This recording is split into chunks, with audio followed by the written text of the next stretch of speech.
ഈ 1-ാം ക്ലാസ് മുതൽ 10-ാം ക്ലാസ് വരെ കഴിഞ്ഞ 10 കൊല്ലം പഠിച്ച കുട്ടി ആണോ? അല്ലെങ്കിൽ അത് പഠിച്ചു എന്നുള്ളത് കൊണ്ടാണോ കേരളം എന്ന് എഴുതാൻ പറഞ്ഞപ്പോ അല്ലെങ്കിൽ എന്ന് എഴുതിയപ്പോ കാരളം എന്നായത്? ഈ കഴിഞ്ഞ 10 കൊല്ലം പിണറായി വിജയൻ സർക്കാർ വന്നതിന് ശേഷം സ്കൂൾ പഠിച്ച ആളാണോ കേരളം എന്ന് എഴുതിയപ്പോ കാരളം എന്നായത്?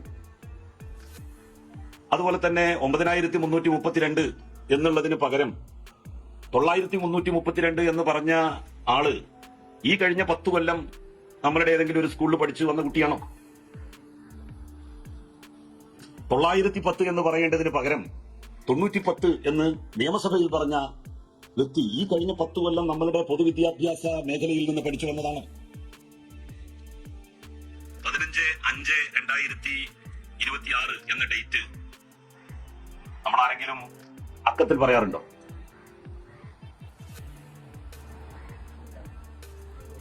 15,05,000 അല്ലെങ്കിൽ 52,000 എന്ന് പറഞ്ഞിട്ട് നമ്മൾ പറയാറുണ്ടോ?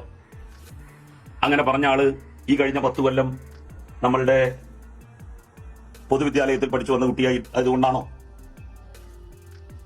മയ, കുയി, പുയ, അയക് എന്നൊക്കെ മുതിർന്ന ആളുകൾ പോലും പറയുന്നത് കഴിഞ്ഞ 10 കൊല്ലമായിട്ട് നമ്മളുടെ പൊതുവിദ്യാലയത്തിൽ പഠിച്ചു വന്നതുകൊണ്ടാണോ?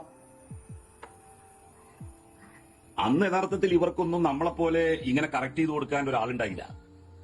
അതുകൊണ്ടാണ് ഇങ്ങനെ പറയുന്നത്.